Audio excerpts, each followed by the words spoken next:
This is instruction in putting together your source list. Your source list is a complete list of sources that you consider may be useful in putting together your paper.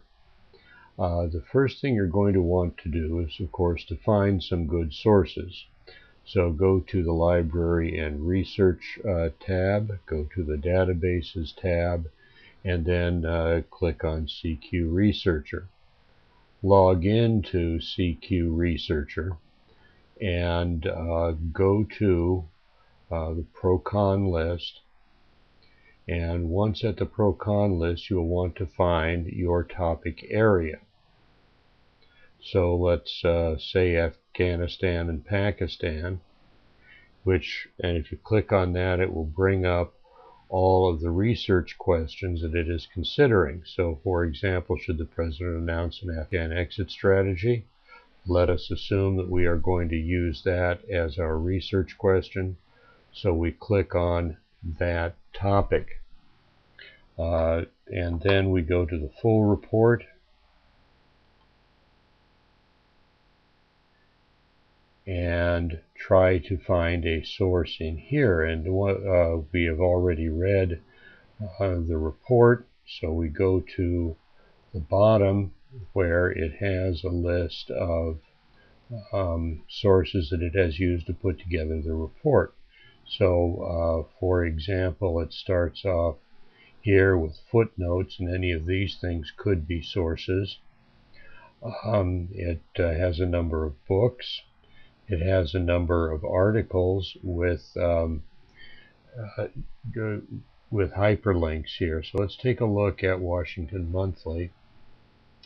And if we click on that, it brings up the article on Afghanistan. And we take a look at that and say, well, this looks like it's a pretty good idea. So we're going to use this particular article.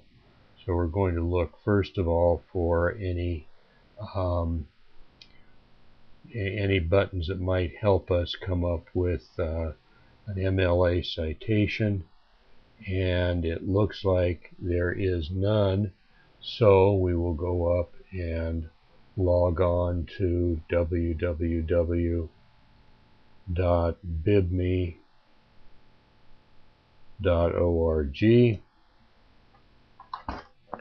And then we will go back to where we were.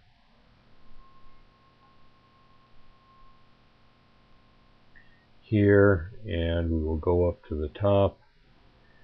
And, well, we don't really need to go up to the top. We copy the hyperlink. We copy the URL. Go back to BibMe. Go to website. Paste the URL in, click load info, and we'll see what comes up. Well, this looks pretty good. It has the author's name, so it looks like it has everything except date created, which would be nice if we could find that.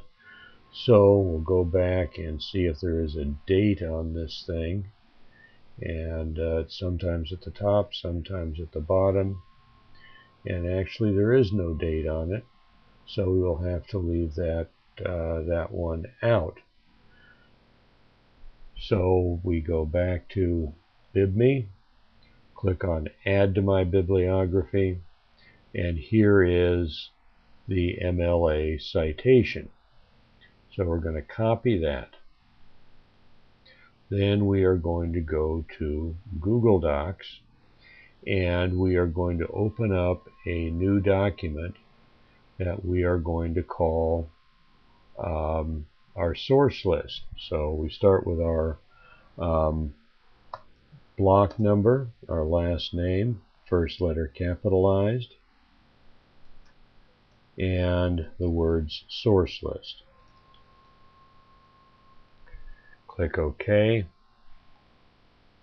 and then we paste in what we have as the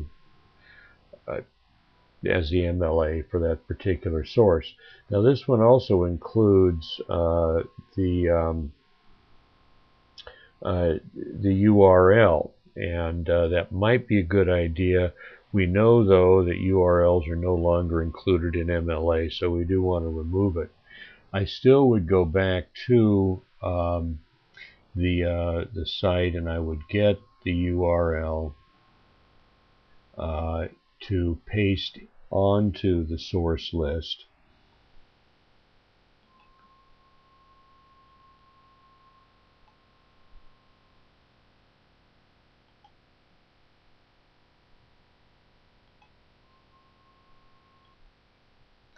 So that it looks like this. So if I want to go back to this article, I can simply click on that.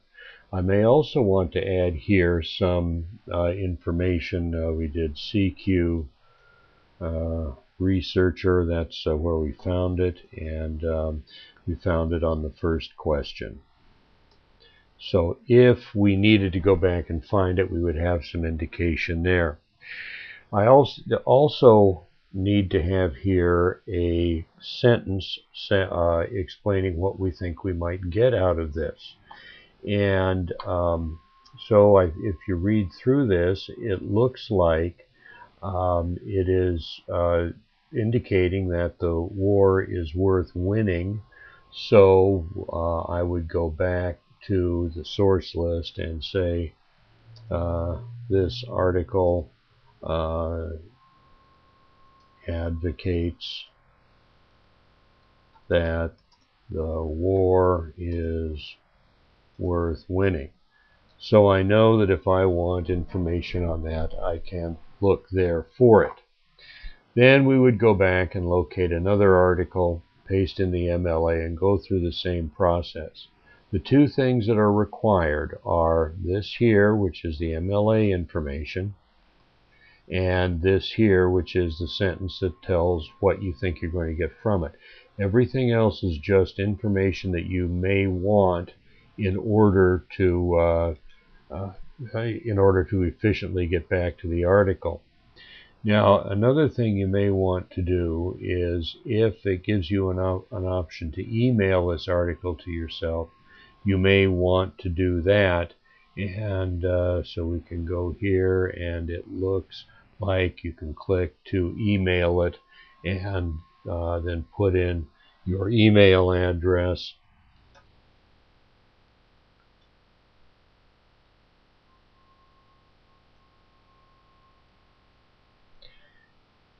And send it to yourself. Oh, you gotta have a from.